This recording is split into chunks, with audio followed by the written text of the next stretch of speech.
இவங்களோட கூட்டணி வச்சுதாங்க எங்க ஆட்சியை போச்சு. இல்லன்னா நான் ஜெயிச்சிருப்பேங்க.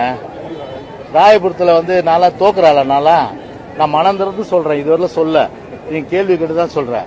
25 வருஷம் முடிசூடா மன்னனா ராயபுரத்துல இருந்தேன். நானு தோல்வி என்பதே அறியாதவனா இருந்தேன். நானு யாரால தோத்தேன்? பிஜேபியால தான் தோத்தேன். பிஜேபி இல்லனா நாளா நேரம் சட்டமன்றத்துக்கு போயிருக்க வேண்டிய ஆளு. பிஜேபி இருக்கிறதுனால என் தொகுதியில ராயபுரத்துல 40,000 சிறுபான்மையின மக்கள், 40,000 ஓட்டு இஸ்லாமியர் கிறிஸ்தவர்கள். எம்எல்ஏ கோபம் கிடையாது, எம்எல்ஏ எந்த கோபம் கிடையாது. அப்பவே என்கிட்ட சொன்னாங்க, என்ன சொன்னாங்க, சார் பிஜேபி கழட்டி விட்டு வந்து. நான் சொன்னேன் வேஸ்ட் லக்கேஜ் தான், வேற என்ன பண்றது, சமயம் வரும்போது கழட்டி விட்டுரும், நீங்க கவலைப்படாதீங்க. அதே மாதிரி நேரம் வந்தது, கழட்டி விட்டாச்சு. அது வேஸ்ட் லக்கேஜ், இனிமே தேவையில்லை.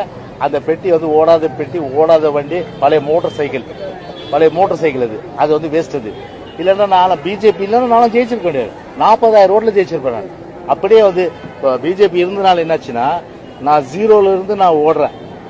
அவங்க டிஎம்கே 40ல இருந்து ஓடுறாங்க. அப்ப யாரு முன்னாடி போவா? இதுதான் காரணம். அப்ப ஒட்டுமொத்தமா பாத்தீங்கன்னா தமிழ்நாடு முழுக்க பாத்தீங்கன்னா 2019 சரி 2021 சரி நாங்க தோத்தது பிஜேபியால. ஓகே. முன்னாள் அமைச்சர் ஜெயக்குமார் அவர் பிஜேபி கூட்டணி அமைந்தால் விலகுவதாக சொன்னார் என்று சொல்லி அவருடைய கருத்தை சொன்னார். அவரு நான் எந்த நேரத்திலையும் நான் அது சொல்லவே இல்லை. அது ஒரு திட்டமிட்டு ஒரு ஃபேக் கார்டு, அதாவது ஒரு பொய் செய்தி திட்டமிட்டு பரப்பி நான் இயக்கத்திலிருந்து விலகுவதாக நான் எப்ப சொன்னேன்?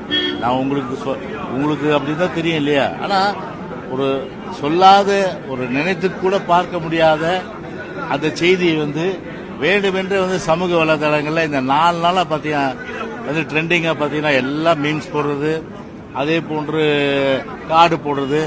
இந்த வேலை ஒரு வகையில பாத்தீங்கன்னா அந்த யூடியூப்க்கு என்னால அவங்களுக்கு வருமானம் கிடைச்சது எனக்கு ஒரு பெரிய மகிழ்ச்சி.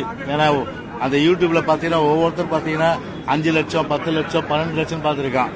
அவர்களுக்கு வருமானம் கிடைத்தது. அதற்கு உண்மையிலேயே எனக்கு ஒரு சந்தோஷம், என்னால ஒரு வருமானம் கிடைச்சது.